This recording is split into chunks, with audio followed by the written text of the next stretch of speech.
Good morning, Jason here, Birchfield Family Farm, Oxford, Ohio. Hey, wanted to hop on and do a quick follow-up video. Apologize for the sound quality, the wind out here. We got a pretty stiff wind out of the east today. Beautiful day though. It's supposed to be high 60s.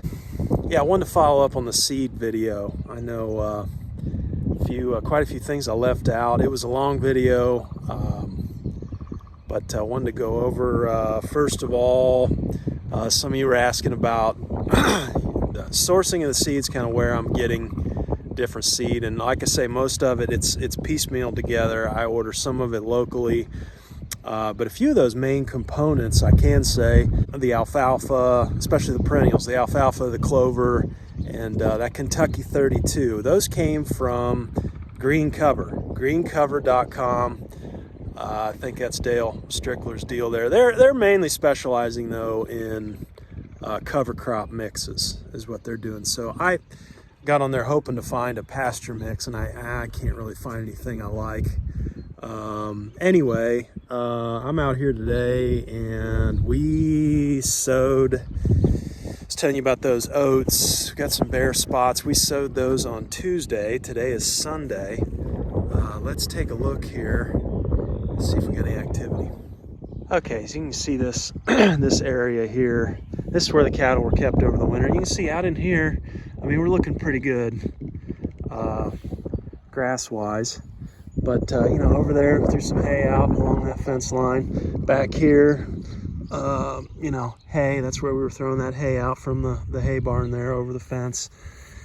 But we got a pretty good size bare spot here. And, you know, this is where I threw some stuff down. You can see, let's look at this guy right here. There's an oat. See him coming up already? It's been about 5 days. Yeah, these are starting to pop up. There's one there, right there. Not sure if you can see that. So, you know, we've had pretty good conditions though. A lot of rain. Today's really kind of the first sunny day we've had in a while. Then it'll get a little warmer, close to 70 today too, so that should help. So anyway, I hope to see some of this popping up here this next week. Good golly, those are happy animals. What's up, Em?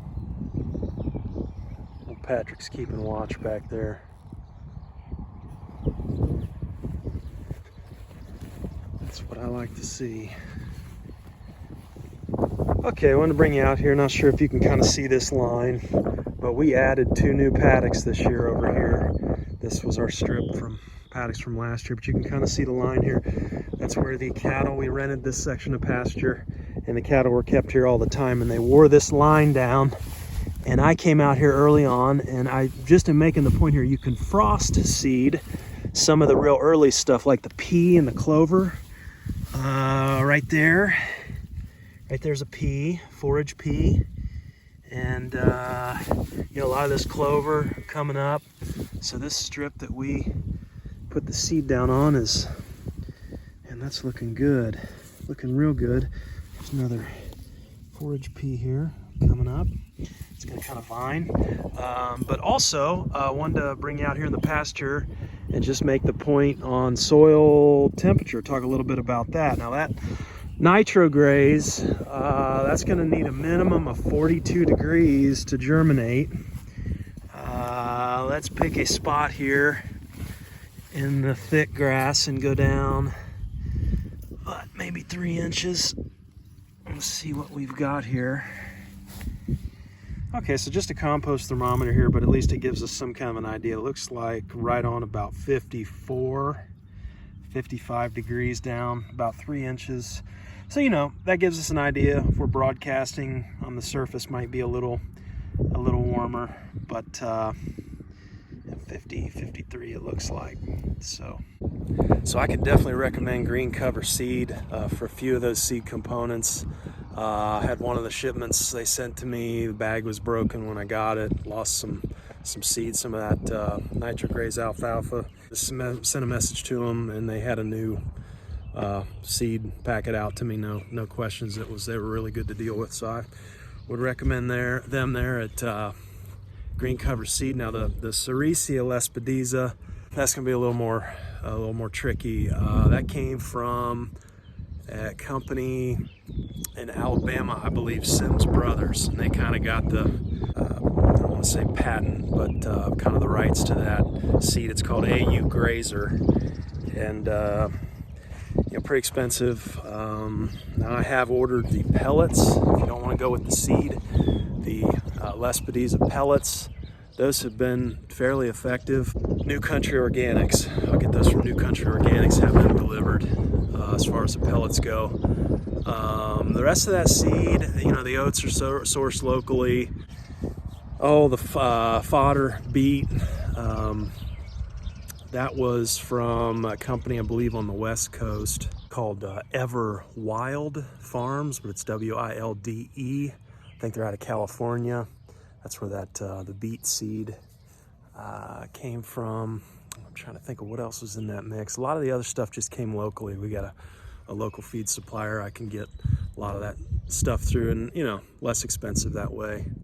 The other thing I forgot to talk about, and probably one of the most important things, is how I put this down. And I just broadcast it, but I find I have a lot better luck if I take a rake and just rake the soil first, if it's flat, then broadcast seed, then put a little bit of spent hay down over top, not a thick layer, thin layer of spent hay, and keep it wet. And keep it wet till it comes up. This past week and a half, 2 weeks here has been perfect in terms of all the moisture. Now I'm showing this because this has been heavily trafficked and pugged by the cattle. So, you know, ideally what you do here is come in here, broadcast your seed, and then just kind of stomp it, just kind of walk over it.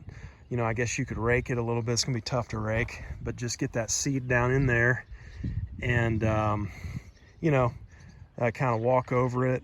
Or, you know, I would not leave the cattle on this after I seeded. I mean, I guess somebody needs to do a trial on that. I guess you could try it, but I personally wouldn't do it. I'd throw the seed down and then get them off here.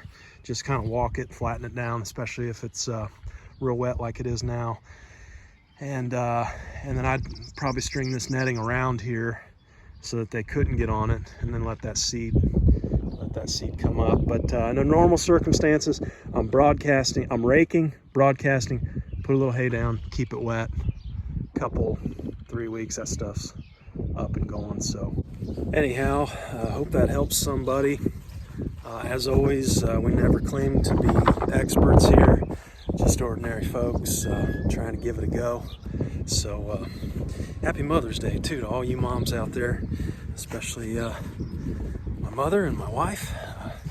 You guys put up with an awful lot, so love you both, and hope everybody has a great day. Take care.